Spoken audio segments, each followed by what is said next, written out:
이 두 브랜드는 이 상품의 특성상 쿠팡보다 네이버에서 더 잘 팔린다 라는 설명을 하기 위해서 이 설명을 곁들인 거예요. 같이 스토어를 볼까요?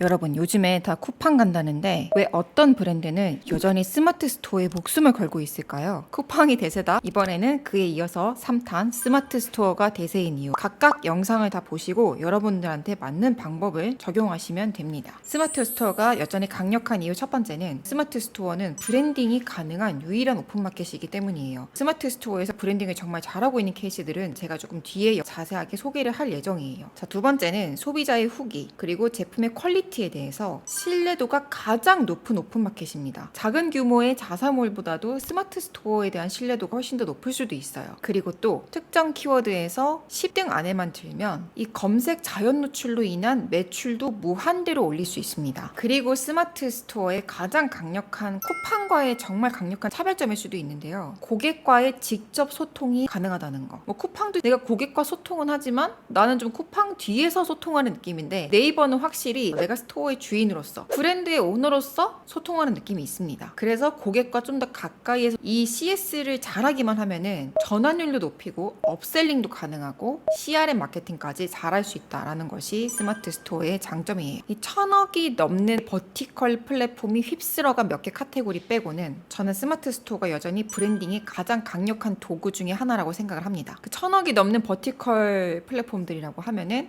의류 같은 경우는 무신사 W 컨셉이 다 가져갔죠. 리빙이나 가구 같은 경우는 오늘의 집, 그리고 잘하는 생필품 브랜드는 물론 네이버도 잘하고 있지만 쿠팡이랑 나눠 먹고 있죠. 그리고 잘하는 반려동물 브랜드는 물론 펫프렌즈 같은 반려동물 플랫폼도 있지만 사실 반려동물 버티컬 플랫폼보다는 역시 오늘의 집이나 29cm 같은 라이프스타일 버티컬 플랫폼에서 조금 더 반려동물 브랜드들도 잘하고 있는 것 같아요. 그리고 이런 카테고리들 말고는 대부분 스마트 스토어에서 잘하고 있는 것 같아요. 이 외의 카테고리들은 스마트 스토어가 압도적입니다. 인트로는 이쯤 하고요. 사실 오늘의 하이라이트는 이 대표적인 케이스들을 소개하는 건데요. 제가 이 케이스들을 소개하는 영상들이 참 여러분들이 좋아해 주시더라고요. 알고 있는 케이스들을 소개하기도 하지만 이 알고 있는 케이스들만 소개하기에는 부족하다 보니까 추가로 찾아보면서 공부를 많이 하는 편인데요. 예전부터 참 잘한다라고 생각해서 제가 스크랩해놓은 브랜드들도 있고 또 새롭게 떠올라서 잘하는 브랜드들도 있거든요. 보시기만 해도 공부가 되는 영상 함께 가보시죠. 대표 브랜드의 사례를 소개하겠습니다. 최근에 그 PDF 엘리먼트 영상 보신 분들은 알겠지만 차를 바꾼다고 했잖아요. 결국은 그 BMW를 바꾸지 않고 벤츠로 바꾸게 되면서 안에 그레이 베이지 시트 벤츠로 바꾸게 되었어요. 차량용품은 쿠팡에서는 좀 안 사게 되더라고요. 아무래도 차량용품 특히 이제 호일 매트라든지 밑에 시트 방석 이런 것들은 한 번 사면은 4년 5년을 제가 쓰더라고요. 이거는 좀 아무래도 스마트 스토어가 더 우수하다는 인식이 있어서 스마트 스토어에서 브랜딩이 잘 된 벤딕트와 아임반 이 두 가지를 검색해서 비교를 했습니다. 그리고 저는 이번에 아임반에서 통풍 호환이 되는 방석을 샀고요. 그리고 벤딕트에서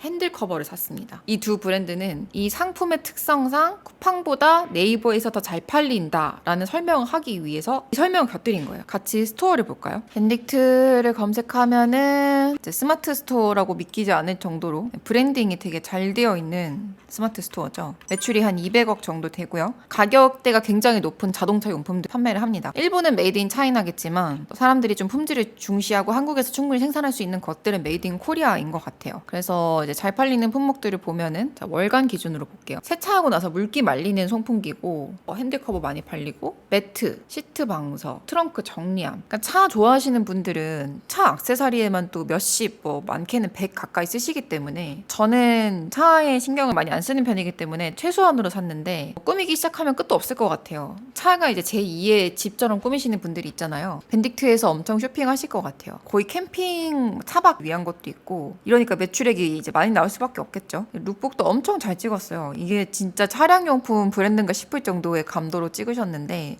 저는 여기서 핸들 커버 하나 샀습니다. 벤딕트고요. 비슷한 브랜드로 아임반도 제가 제모만 갖고 왔는데 매출액이 작년에 78억 2022년 84억에서 조금 꺾여가지고 아인반을 볼까요? 아인반도 부검으로 해놨고 아인반은 자사몰로 연결되어 있네요. 스마트 스토어로 가보겠습니다. 브랜드 스토어로 되어 있고요. 예쁘네요. 누적 판매 순으로 정렬을 해보니까 등 쿠션이 제일 많이 팔렸네요. 후기가 11,000개, 그리고 충전기 1,900개, 뭐 시트 방석 2,000개, 여기 팔걸이 쿠션 뭐 이런 것들 많이 팔렸고, 이것도 이제 제가 벤츠 커뮤니티 카페에서 처음 알게 돼가지고, 벤딕트는 원래 알고 있었는데 아인반 이번에 처음 알았거든요. 하나의 완성된 브랜드 같이 되어 있죠. 상세 페이지 한번 볼까요? 제가 이번에 산 게 시트 커버거든요. 시트 커버 상세 페이지 잘 만들었더라고요. 쿠팡에서 시트 커버가 보통 한 3-4만 원인데 거의 2배 가격인데, 뭐 메이드 인 코리아고, 제일 중요했던 거는 순정 커버 시트와 색깔이 최대한 이질감이 없어야 되는 게 첫 번째 기준이었고, 두 번째가 통풍 시트가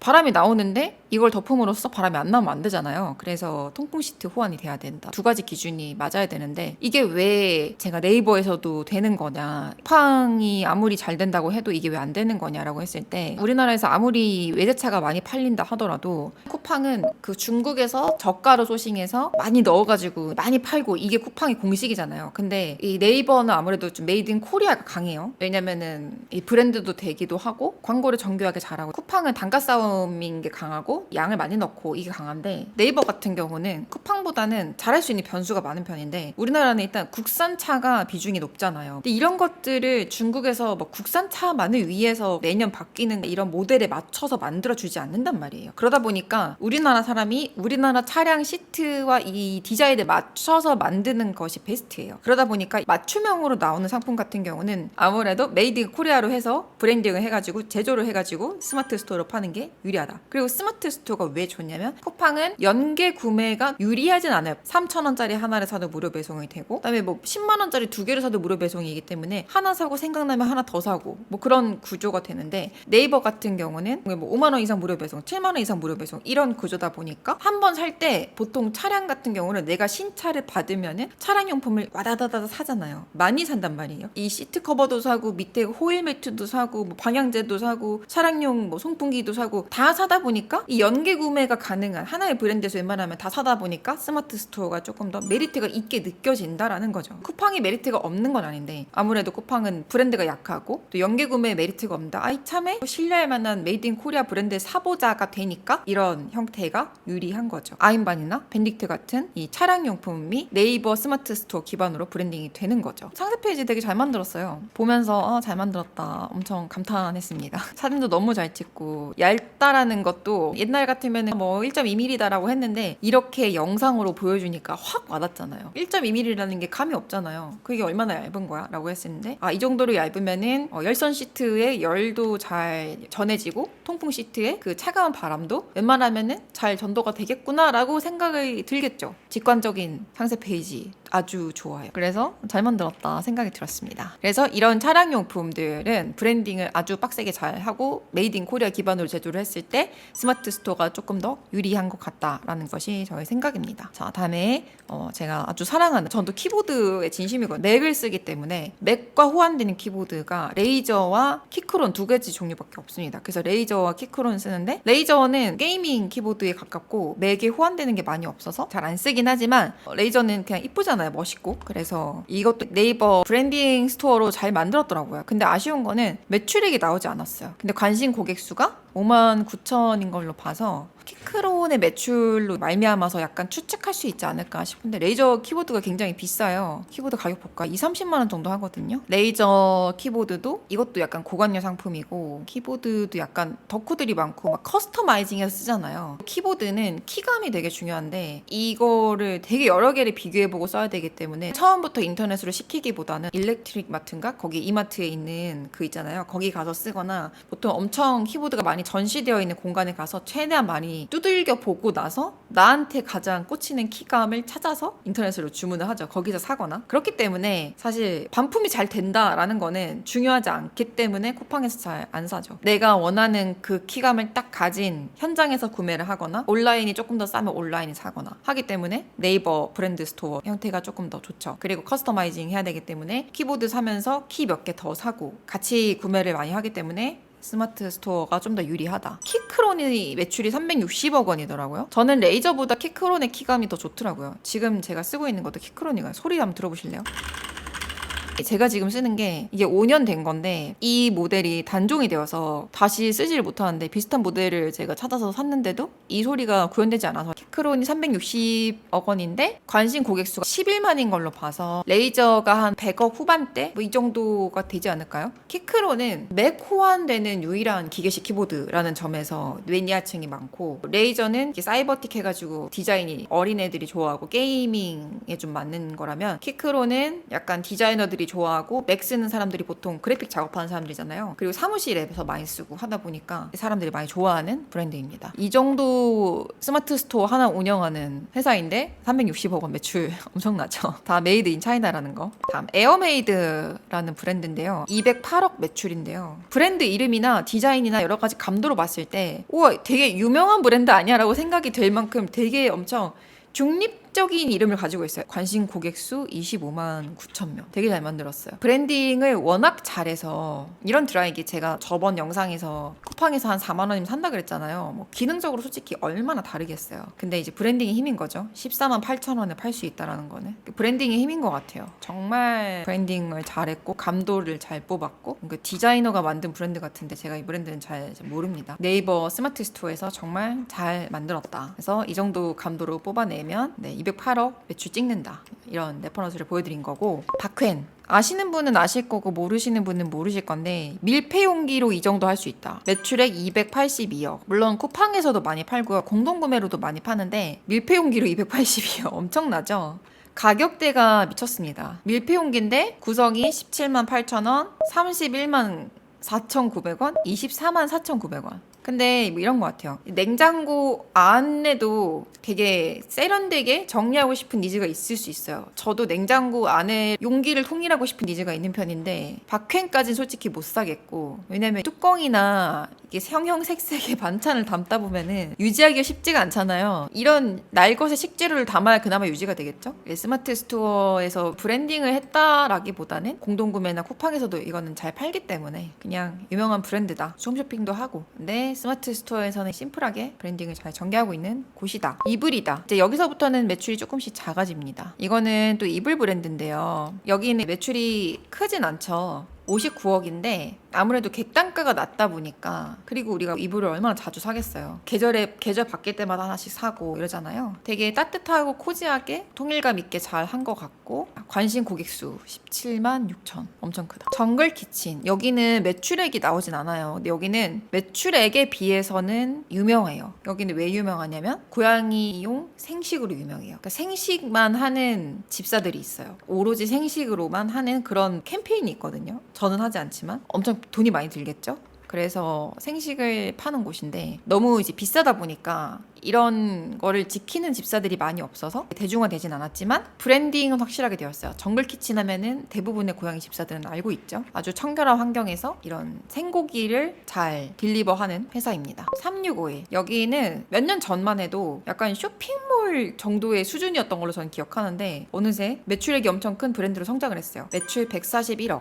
여기도 브랜드 스토어죠. 그래서 딱 보면은 이제 반려동물 카테고리는 돈이 되는 카테고리와 돈이 되지 않는 카테고리가 극명해요. 특히나 경기를 굉장히 많이 타거든요. 반려동물 관련은 사치제에 해당을 해서 경기가 안 좋아지면은 평소에 주던 간식도 안 주고 평소에 뭐 해주던 옷 액세서리, 영양제 이런 것도 많이 줄인다고 해요. 근데 대신에 반려동물을 한번 키우면은 이제 반려동물 무지개 다리를 건널 때까지는 계속 키워야 되기 때문에 기본적인 배변 관련 용품이라든지 사료 이거는 무조건적으로 나가긴 하거든요. 이것도 거의 생필품에 해당하는 거다 보니까 마진 자체가 높진 않아요. 예를 들어서 사료 공장은 돈을 많이 벌 수 있지만 사료를 내가 생산을 한다라고 했을 때 쉽지 않아요. MOQ도 높고 내가 좋은 어떤 구조를 갖고 있지 않으면 많이 리스크가 큰. 그리고 우먼스 9999 한 3년 전부터 코칭을 할 때 되게 많이 눈여겨봤던 스토어인데요. 왜냐면 그 당시에 매출액이 한 200억 정도 했었어요. 지금은 많이 꺾였어요. 왜냐면 전형적으로 중국에서 저렴한 거를 이제 소싱해 와서 그냥 팔았던 스토어거든요. 여기 보면은 관심 고객 수가 70만이에요. 3, 4년 전에 이미 매출액이 200억이었거든요. 스마트 스토어에서. 별다른 브랜딩 없이 몇 년 전에 꿀을 빨았던 카테고리가 핸드폰 케이스, 핸드폰 충전기, 아이패드 케이스. 왜냐면 그런 것들은 키워드가 매년 바뀌어요. 그래서 매년 리셋이 되는 거예요. 매년 새로운 키워드가 나오잖아요. 아이폰 15 올해 나오면 내년에 아이폰 16 나오고 아이폰 17 나오니까 키워드가 항상 리셋이 되고 항상 새로운 수요가 생기니까 항상 돈이 되는 시장이었던 거죠. 항상 소싱 자체는 그냥 중국에서 하면 되니까 내가 뭔가 생산할 필요가 없잖아요. 되게 쉬운 카테고리였는데 이 애플 워치 스트랩 이런 것들은 되게 저렴하게 중국에서 소싱할 수 있고 또 사람들이 디자인을 많이 가지고 있기 원하기 때문에 9,900원 이렇게 팔면은 되게 잘 팔리는 거여서 디자인을 막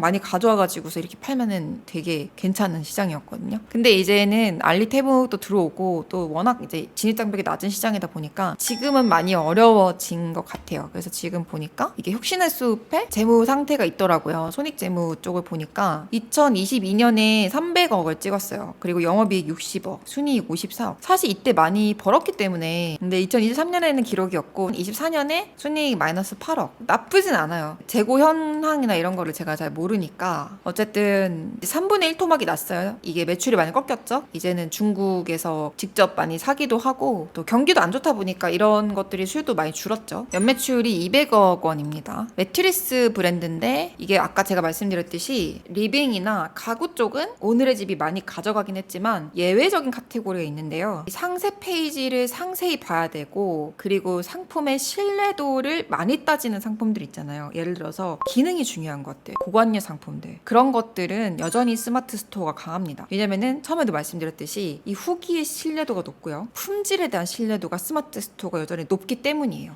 오늘의 집 같은 경우는 인스타그램 감성 같은 사진, 커뮤니티, 집을 잘 꾸며놓은 듯한 감도 기반의 어떤 그런 걸로 많이 성장을 했기 때문에 디자인이 괜찮은 메이드 인 차이나 가구들 그러니까 가구들 대부분 중국에서 만들어서 갖고 오거나 아니면 원재료 중국에서 생산해가지고 한국에서 조립만 하는 경우가 대부분이죠. 리빙 인플루언서들, 살림 인플루언서들 집에다 잘 배치해가지고서 콘텐츠 만들어가지고 이제 오늘의 집에 올려서 파는 형태인 거잖아요. 그런 거 말고 진짜 찐으로 한국에서 만들어가지고 연구해서 잘 만들어서 파는 한국산 브랜드 상품 같은 경우는 여전히 스마트 스토어가 좀 더 유리합니다. 물론 거래액이나 여러 가지 사정 때문에 오늘의 집을 안 들어갈 수는 없겠지만 스마트 스토어 같은 경우는 그 후기의 신뢰도라든지 후기를 정말 에세이처럼 쓰는 사람들이 여전히 많기 때문에 이런 매트리스라든지 의자 있잖아요. 이게 사이즈 오브 체어라는 브랜드인데 이것도 스마트 스토어에서 유명한 브랜드거든요. 허먼밀러보다 사이즈 오브 체어다 뭐 이렇게 하시는 분들이 많은데 기능을 중시하는 가구들 여전히 스마트 스토어가 유리합니다. 그런 점에서 수면 밀도라는 매트리스도 리빙 가구긴 하지만 스마트 스토어가 조금 더 핏이 맞는 오픈마켓이라고 할 수 있어요. 이 매트리스 시장이 죽었다라는 얘기가 많은데 죽었다라는 게 확 떴다가 뜨는 정도가 죽은 거지 성장성이 둔화된 거지 수요가 없는 것은 아니기 때문에 왜냐면 여전히 사람들은 결혼을 하고 여전히 매트리스를 바꾸기 때문에 여전히 신뢰할 만한 브랜드는 계속 필요하니까 또 이런 새로운 브랜드가 나온 거겠죠.